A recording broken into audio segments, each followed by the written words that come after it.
नमस्कार दोस्तों, वृत्तों से संबंधित क्षेत्रफल की श्रृंखला में हम लोग आज प्रश्नावली 11 का तीसरा क्वेश्चन पढ़ेंगे। कौन सा क्वेश्चन पढ़ेंगे? तीसरा क्वेश्चन का अध्ययन करेंगे। आप तीसरे क्वेश्चन का अध्ययन करने के लिए हमको दिया गया है एक पेपर। कैसा है? आयताकार। ये पेपर भैया कैसा है? आयताकार पेपर है। ये आयत इसका बना लेते हैं। ये आयताकार पेपर हो गया है। इसको ए बी सी और डी। ए बी भैया हमारे पास 21 दिया हुआ है, 21 सेंटीमीटर दिया हुआ है, और बीसी दिया हुआ है 14 सेंटीमीटर। 14 सेंटीमीटर, 21 और 14 सेंटीमीटर दिया हुआ है। अब जो बीसी है, क्या है? ये जो बीसी है इसको व्यास मान लिया गया। इस बीसी को व्यास मान लिया गया और अर्धवृत्ताकार भाग कर देते हैं। तो इसको त्रिज्या यहां से इसको आधा करेंगे और त्रिज्या मान लेते इसको ऐसे काट देंगे। अब जब ये कट जाएगा तो बाकी यहाँ का पेपर जो बच गया आपके पास, इसका क्षेत्रफल हमको ज्ञात करना है। जो मैंने ये कलर कर दिया है, इसका क्षेत्रफल हमको ज्ञात करना है। तो हम लोग अपने प्रक्रिया में आते हैं और क्वेश्चन दिया है, तो जो दिया है उसको पहले हम लोग लिख लेते हैं। हल दिया है आयताकार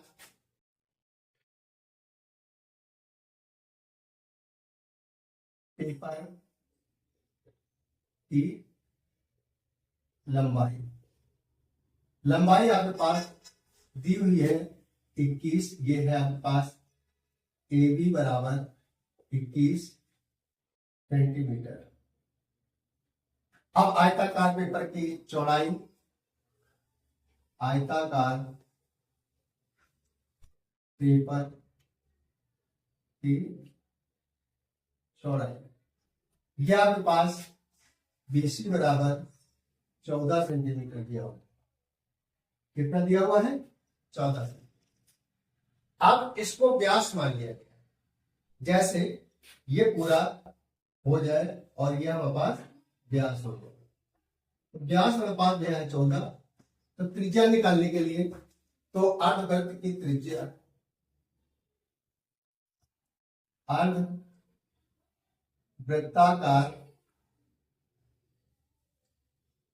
भाग की त्रिज्या, इसको आर मान लेते हैं। और बीसी आपके पास बीसी बटे 2 लिखते हैं। बीसी बटे 2, तो बीसी आपके पास 14 बटे 2, यह आ जाएगा आपके पास 7 दूनी 14, 7 सेंटीमीटर आ जाएगा।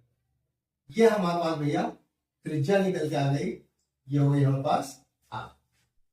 ये हमारे पास त्रिज्या निकल के आ गई। अब हमको निकालना क्या है? अर्धवृत्त का क्षेत्रफल। अब अर्धवृत्त का क्षेत्रफल निकालने से पहले हमको क्या करना है? पहले हम आयत का क्षेत्रफल निकालेंगे। क्या निकालेंगे? आयत का क्षेत्रफल।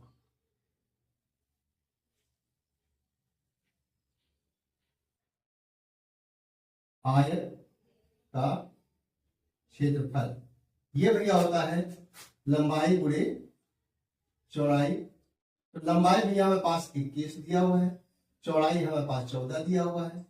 ये हो जाएगा सेंटीमीटर स्क्वायर। अब 14 1 जा 14 का 4 हो जाएगा, 14 2 जा 28, 28 और 29, ये हो जाएगा सेंटीमीटर स्क्वायर। 294 सेंटीमीटर स्क्वायर आ गया। ये आयताकार पेपर का क्षेत्रफल हो गया। आयताकार पेपर का क्षेत्रफल हो गया। अब हमारे पास निकालना है अर्धवृत्ताकार भाग का क्षेत्रफल। तो अर्धवृत्ताकार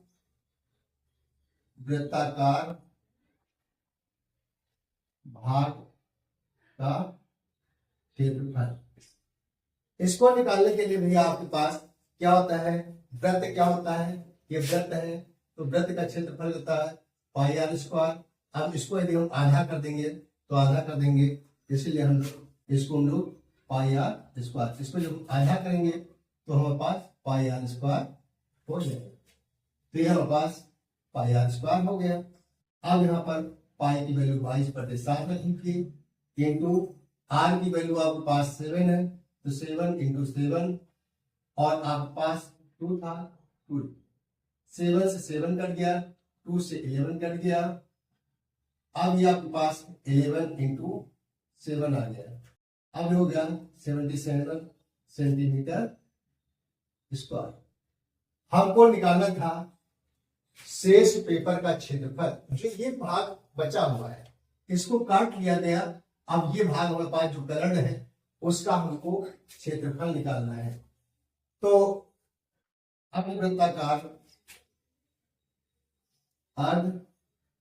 वृत्ताकार भाग काटने के पश्चात